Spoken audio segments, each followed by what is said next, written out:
have spent 35 years of my life working in an industry, the pharmaceutical industry, and they do nothing but annihilate the population of this world. And why do they do that? Because they want to make money, money, money, money, money. They don't care about your lives. They only care about their wallets. My hands are just as dirty as these people. The pharma industry gave me a good job. And I felt that I was in medicine because that's what I studied. So I started as a salesman. And as I moved up in my career, where I eventually became a director for a company in Sweden, the affiliate company of one of the largest and most evil pharma corporations in the world, Eli Lilly Company, because I was part of the evil. I had a career. I did a lot of bad things. They fired me. I started my own company, worked for several other pharma companies, big ones, world players. People dying from taking medication that was legalized because I had bribed the Swedish government to get the Sulasung for Prozac in Sweden. Now, can you imagine that? Sweden is reputedly one of the cleanest, most transparent countries in the world. They have the Nobel Prize of Medicine. The Americans, they love the prestige of the Nobel Prize. That is why it was important for them to get the registration of Prozac. What is the pharma industry doing to us? They're the most powerful industry in the world. They sleep in the same bed with governments. They use corruption to get what they want. Corruption involves money. Cool. They have lots and lots and lots of money, and that is how they make their money. They also kill more people than the wars we have in the world. We need the pharma industry because there are some good things out there, but most of it is rubbish.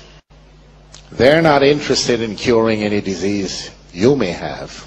They're more interested in making you get diseases.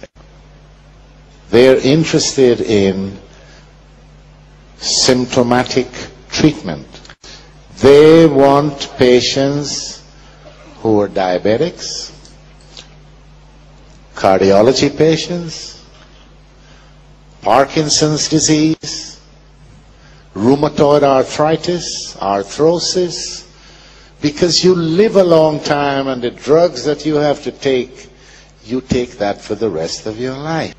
The press works also with the pharma industry just like the government does. The pharma companies use the media to implant this dirty work on you. Don't take for granted what your doctor is telling you, because the doctors these days, they don't know much about medicine, and they don't care much about their patients. They think about how much they can get paid. And this is how the pharma industry reigns, stays in power.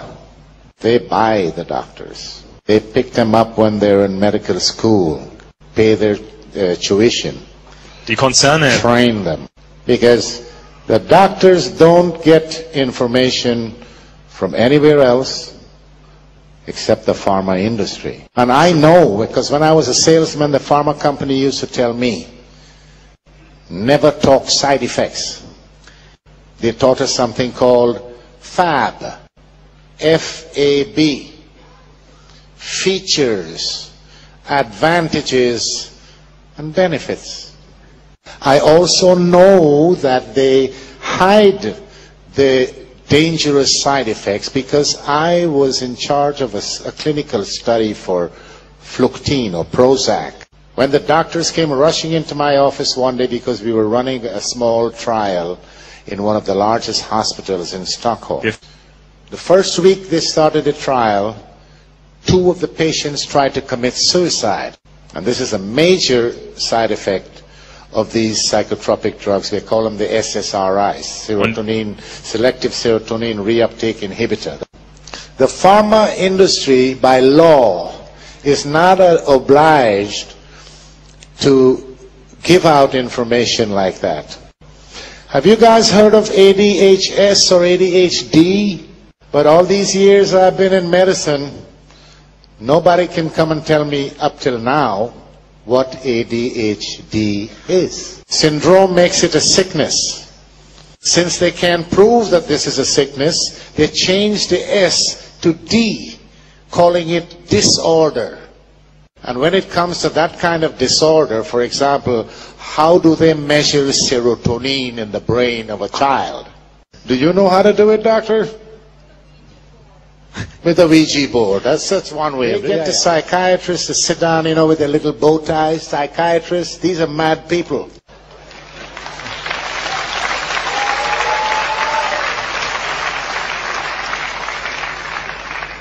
They sit every year, and they sit in a room, and they make up what they call the Bible for psychiatry, the DSM.